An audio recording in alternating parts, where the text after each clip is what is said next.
بسم الله والحمد لله والصلاة والسلام على رسول الله صلى الله عليه وسلم ተመልካቾቻችን ይህ በየሳምንቱ በዚህ ሰዓት የሚቀርብላችሁ እህል ውሃ የተሰኘው ፕሮግራማችን ነው። ከፕሮግራማችን ጋር ከላይት ዳይት የስነ ምግብ ማማከሪያ ማዕከል እኔ አብዱላህ አብዱልለጢፍና ወንድም ኻሊድ ሙስጠፋ አብረናችሁ ቆይታ እናደርጋለን። በዛሬው ቆይታችን ከባለፈው ሳምንት የቀጠልነውን የደም ማነስ እንዴት ይመጣል፣ ምክንያቱ ምንድነው፣ ደም ማነስ ማለት ምን ማለት ነው፣ ስንት መሆን አለበት የሚለውን አነሳስተን ቆይተናል። ከዛ የሚቀጥለውን ደግሞ ዛሬ የምናስከትል ይሆናል ማለት ነው ኢንሻአላህ። ደም ማነስ የተለያዩ ምክንያቶች እንዳሉት አይተናል። ከዚህ በፊት እንዳየነው ደም ማነስ አንዱ ምክንያት የሚባለው ብዙ ደም መፍሰስ በተለይ ሴቶች ላይ የሚኖር አንዱ ችግር እሱ ነው። ሌላም በአደጋ ጊዜ ወይንም በተለያዩ ችግሮች የደም መፍሰስ ሲኖር በነስር ሊሆን ይችላል፣ የወር አበባ ሊሆን ይችላል፣ የመኪና አደጋ፣ ሌሎችንም አደጋዎች ተከትሎ ከፍተኛ የሆነ ደም ማነስ ይመጣል። ያንን አይነት ደም ማነስ ከዚህ ደም ማነስ በተጨማሪ ደግሞ ሌላ መነሻ የሚባሉ ወይንም ምክንያት የሚሆን የደም ማነስ ምክንያት ከሚባለው ውስጥ ሌላኛው ኒውትሪሽናል ወይንም ከስነ ምግብ ጋር የተያያዘ የደም ማነስ ነው ማለት ነው። ዛሬ በዛ ዙሪያ ምን አይነት የደም ማነስ አይነቶች አሉ፣ ከምግብ ጋር ተያይዞ ምን አይነት የደም ማነስ አይነቶች አሉ፣ እነሱን ከኻሊድ ጋር የምናቀርበው ይሆናል ኢንሻአላህ። ኻሊድ እንኳን ደህና መጣ። እንኳን ደህና ቆየህኝ። አሰላሙ አለይኩም ወራህመቱላሂ ወበረካቱ። ወደ ተመልካቾቻችን ያው በባለፈው ብዙ ነገራቶችን አንስተናል። ከዛ ውስጥ አንተ እንደገለጽከው ምንድነው ያው እንደ ስነ ምግብ ባለሙያ እንደ ስነ ምግብ ሐኪሞች ዛሬ ምንድነው ፎከስ የምናደርገው ደም ማነስ አኒሚያ የምንለው ብዙ ሌላ ኮዞች አሉት። አንደኛው ኒውትሪሽን ነው፣ ስነ ምግብ ነው። ስነ ምግቡን ደግሞ ሊያመጡ የሚችሉት እነማን ናቸው? ወደ 6 ኮዞች አሉት፣ ምክንያቶች አሉት ማለት ነው። የመጀመሪያው ለኒውትሪሽን ወይም ለስነ ምግብ ትልቁ ኮዙ ምንድነው? የአይረን ዴፊሽንሲ አኒሚያ ነው። ይሄ አይረን ዴፊሽንሲ አኒሚያ ማለት የአይረን ወይም ደግሞ የብረት ማዕድን እጥረት የሚያመጣው የደም ማነስ ማለት ነው። ይህ አይረን ዴፊሽንሲ አኒሚያ በጣም ግሎባሊ ሁሉንም ሰዎች አፌክት ያደርጋል። በብዙ የምናየውም ይሄ አይረን ዴፊሽንሲ አኒሚያ ነው። ስለዚህ ይሄ አይረን ዴፊሽንሲ አኒሚያ ምንድነው ካራክተራይዝ እንዴት ይደረጋል የሚለው ደግሞ ብትነግረን እስቲ። እንዴት ነው ካራክተራይዝ አንድ ሰው አይረን ዴፊሽንሲ አኒሚያ ነው ስንል? ያው የብረት ማነስ ሲባል ምናልባት የደማችንን ሽታ አሽትተነው ከሆነ ብረት የሚል አይነት ሽታ አለው። ልክ የተቃጠለ በጣም የጋለ ብረት ላይ ውሃ ስናፈስ የሚሸተውን አይነት ብረት የሚል ሽታ ደማችን አለው። ያ ማለት የደም አንዱ ንጥረ ነገር ተሸክሞት ለመሄድ የሚያስችለው አይረን ሲኖር ነው ማለት ነው። አይረን በትክክል ደማችን ውስጥ የማይገኝ ከሆነ በትክክል ሄሞግሎቢን ሲንተሲስ ወይንም ትክክለኛውን ሄሞግሎቢን የምንለውን ፕሮቲን ይዞ የሚሄደውን የደም አይነትን በትክክል አብላልቶ አሰራጭቶ ወደ ተለያዩ የሰውነት ቦታዎች ላይ ማዳረስ ያቅተዋል ማለት ነው። በዚህ ምክንያት የተለያዩ የድካም፣ የማዞር፣ ቲናይቲስ የምንለው ጆሮ ውስጥ የሚጮህ አይነት ድምፅ፣ ከዛም አልፎ ደግሞ ያው አይረን ዴፊሽንሲ አኒሚያ ከሌሎች የሚለይበት የራሱ የሆኑ ምልክቶች አሉት። አንደኛው የሴሎቹ ቅርጽ የቀይ የደም ሴሎች ማይክሮሳይቲክ ይሆናሉ ወይንም ከሳይዛቸው በጣም አነስ ያሉ ይሆናሉ። ከሱ ጋር አብሮ ተያይዞ ሃይፖክሮሚክ ይሆናል። የራሱ የሆነ ቫዮሌት ብሉይሽ ከለር አለው። ያንን ከለር ሚስ ያደርጋል እና ፔል ነገር ይሆናል፣ ይነጣል። ብዙ ጊዜ ደም ስንወስድ ላቦራቶሪ በነበርኩበት ጊዜ በጣም እንደ ውሃ አይነት በጣም ቀጭን ከላይ የሚንሳፈፍ የተበተነ ዱቄት ሲኖር ውሃ ላይ እንዴት ነው ከላይ የሚንሳፈፍ አይነት ነገር አላል። ልክ እንደዛ ቀዩ ነገር ከላይ ዘግጦ ውሃው ፈሳሹ ወይንም ሴራሙ ከታች ዝቅ ብሎ ይታያል ማለት ነው እና እንደዛ አይነት ደም ይኖረዋል።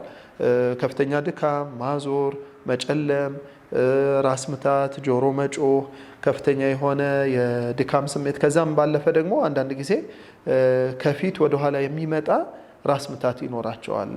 ፔኑ ከፊት ወደ ኋላ ይሄዳል ወይንም ከኋላ ወደፊት የሚመጣ ራስ ምታት እና የማይገለጽ አይነት ይሆናል። ብዙ ነገሮችን አብሮ ስለሚያደክም ማለት ነው። ያው ደም እንደምናውቀው የተለያዩ የሰውነታችን የምንበላቸው ምግቦችን ተሸክሞ ለተለያዩ የሰውነት ክፍሎች በተለይ ቫይታል ኦርጋን ለሚባሉት ለነ ጉበት፣ ኩላሊት፣ ልብ፣ አንጎል፣ ሳምባ ለነዚህ የሚያዳርስልን ደም ነው። ሁሉንም ንጥረ ነገሮች ቫይታሚኖቹን ምናምን በሙሉ አብዞርብ እየተደረገ ከአንጀት፣ ከጨጓራ፣ ከትልቁ አንጀት ካሉት እየተሰበሰበ እየተመጠጠ ካለው ከበላነው ምግብ ላይ ወደ ደም ነው የሚገባው ማለት ነው።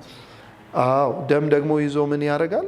ትራንስፖርት ያደርገዋል። ወዴት? ወደ የሚፈለጉት የሰውነት ዋና ዋና ኦርጋኖች።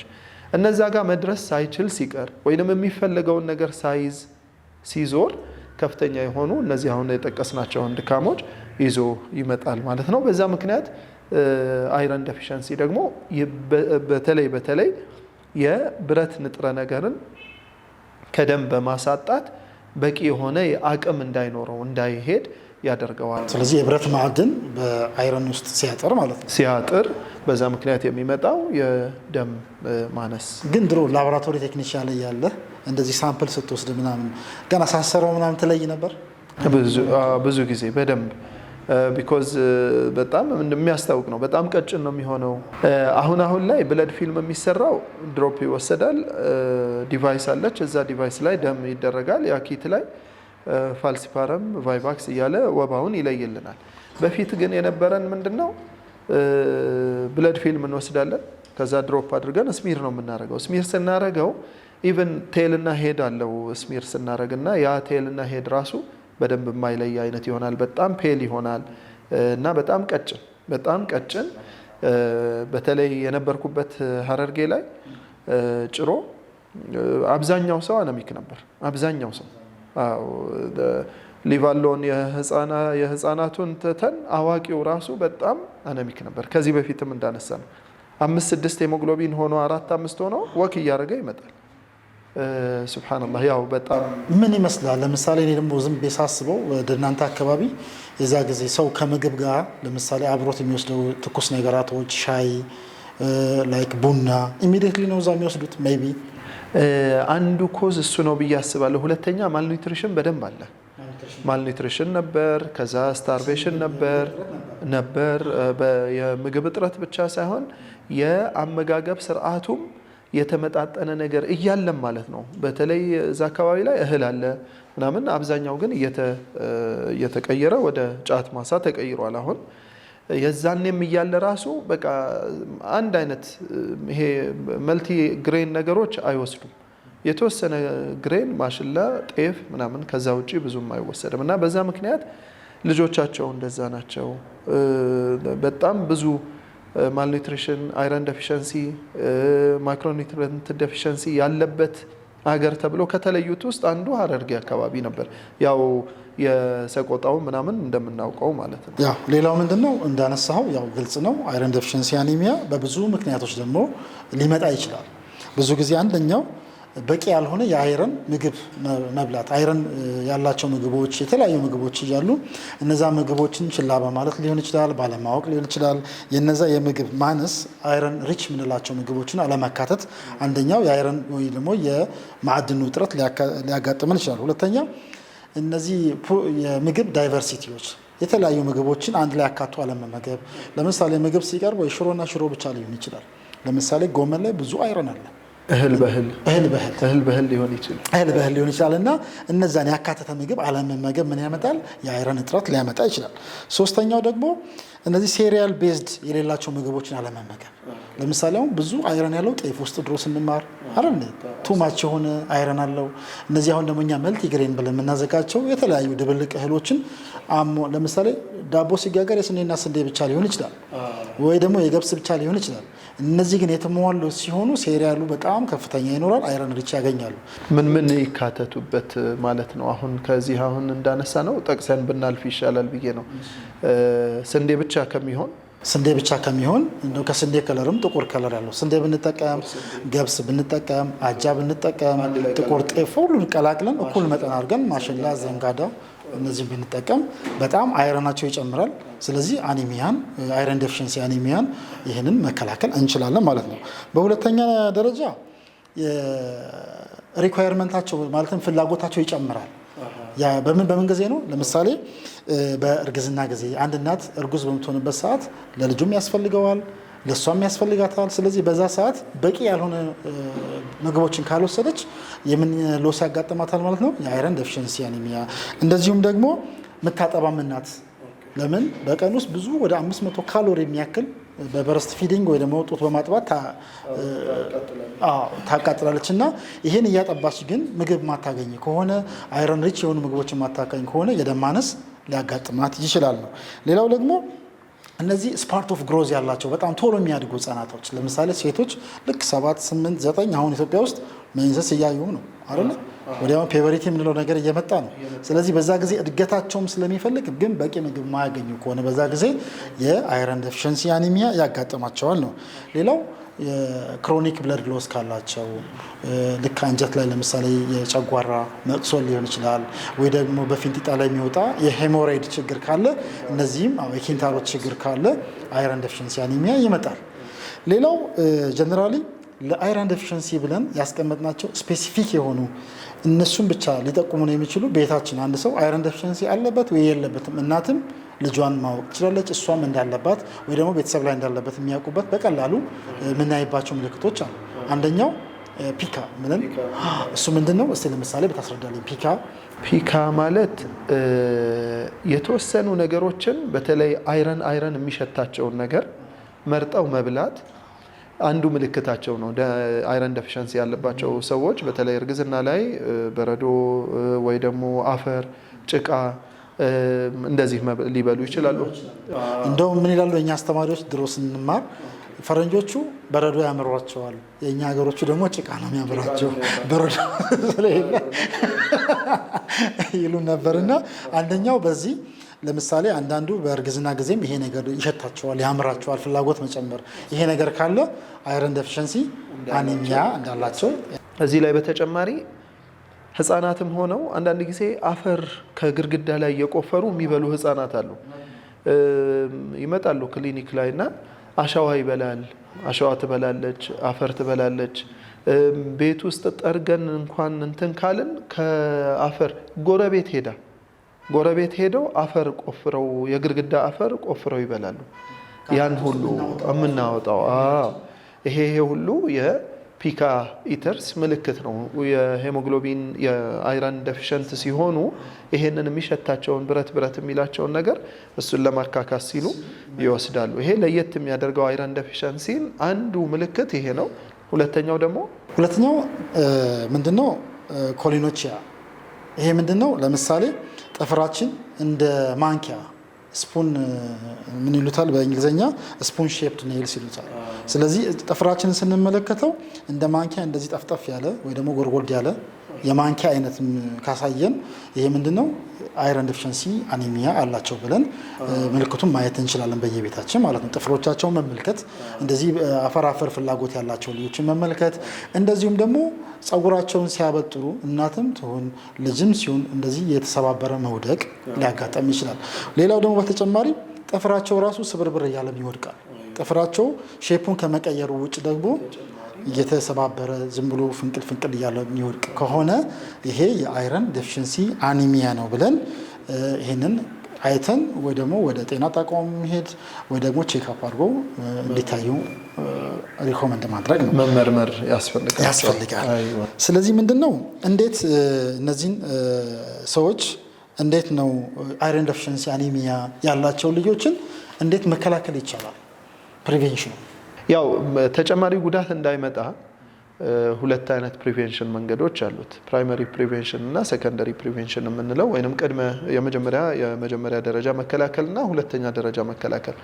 የመጀመሪያ ደረጃ መከላከል የሚያስፈልጋቸውን የአይረን ሪች የሆኑ ምግቦችን መስጠት፣ እንደዚህ አይነት ምግቦችን ማስተካከል ይፈልጋል። ከዛ በተጨማሪ የአይረን የሄሞግሎቢን ወይንም የደም ማነስ ትምህርቶችን መስጠት፣ እነዚህ የመጀመሪያ ማስተካከያዎቹ መንገዶች ይሆናሉ። ለመከላከል ስክሪን እንዲያደርጉ ሄሞግሎቢናቸውን እንዲታዩ ይደረጋል። ሁለተኛው ላይ ከዚህም ካለፈ ሰከንደሪ ፕሪቬንሽን የሚባለው ከዚህ አልፎ ከሆነ በየጊዜው ሄሞግሎቢናቸውንና ፌሪቲን፣ አይረን እነዚህን ቼክ ቢያደርጉ የተሻለ ይሆናል።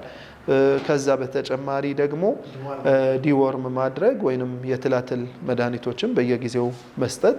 ያው WHO ለአፍሪካ ሀገር በየ3 ወሩ ዲዎርም መደረግ አለበት ማንኛውም ሰው ነው የሚለው። ቢኮዝ ኮንታሚኔሽኑ በጣም በደንብ ስላለ በየ3 ወሩ የትላትል መድኃኒት መወሰድ አለበት። ምን አይነት የትላትል መድኃኒቶች አሉ? ብዙ አይነት አሉ። ተመርጦ መውሰድ ይቻላል። ሰው የሚስማማውን መውሰድ ይችላል። ሜቤንዳዞል፣ አልቤንዳዞል፣ ኤክስዎርም፣ ዎርሜክስ ምናምን በጣም ብዙ አሉ። እነዛን አይነት ከዛም ሲያልፍ ደግሞ ሐኪም እያየ ከፍ የሚሉ አይነት የትላትል መድኃኒቶችን ሊሰጥ ይችላል ማለት ነው። ያው ብዙ ጊዜ ክሊኒክም ላይ የሚገጥመኝ ይሄ ነው። በጣም ደም ማነስ ይዟቸው ኢቨን ከ3ኛው ወር 4ኛው ወራቸው ላይ ሁሉ አነሚክ ሆነው የሚመጡበት ጊዜ አለ። በጣም ይነጫነጫሉ፣ ያለቅሳሉ፣ የጡት መጥባት ፍላጎታቸው ይቀንሳል። ከፍ ሲሉም 6፣ 7፣ 8 ወርም ላይ እንደዛው የምግብ ፍላጎታቸው ይቀንሳል፣ ነጭናጫ ይሆናሉ፣ ይደክማሉ፣ በትንሽ ነገር ኢሪተብል ይሆናሉ። እነዚህ ሁሉ የደም ማነስ ምልክቶች አይነት ናቸው እና በየጊዜው ዲዎርም ማድረግ፣ የትላትል መድኃኒት መስጠት፣ የጤና ከሄሞግሎቢን ጋር የተያያዙ ትምህርቶችን በአግባቡ መስጠት፣ የሚያስፈልጋቸውን ደግሞ ምግቦች በደንብ መመገብ ያስፈልጋል። በተለይ ቅድምም እንዳነሳኸው ብዙ አይረን ያላቸው የሚባሉ ምግቦችን በአግባቡ መስጠት እሱን እናየዋለን። አይረን ምግቦች እነማን ናቸው የሚለውን። ሌላው ምንድነው ከዲዎርሚንግ ጋር በመቀጠል ለምሳሌ ፕራይመሪ ፕሪቬንሽን ላይ ሞከረናቸው ካልተስተካከሉልን ደግሞ ለራሱ የአይረን እጥረት ካለው እንደ ሲቪሪቲ እንደ ደረጃው የሚዋጥ መድኃኒት እንሰጣለን ማለት ነው። ለምሳሌ አይረን ሳልፌት ሊሆን ይችላል ወይ ደግሞ ሄማፕ ሊሆን ይችላል። እንደዚህ የተለያዩ በሽሮፕም የደም ማነስ መድኃኒቶች እንሰጣለን ማለት ነው። በዛ ካልተስተካከለ ምን ማድረግ አለብን? በዚህ አይነት መንገድ አልስተካከል ካለ ሌሎች ሪዝኖችን ዲጋውት ማድረግ ይፈልጋል። ያው እንደ ባለሙያ ቀጥሎ የምናያቸው ነገሮች ምንድናቸው? ምክንያት የሚሆኑ ነገሮች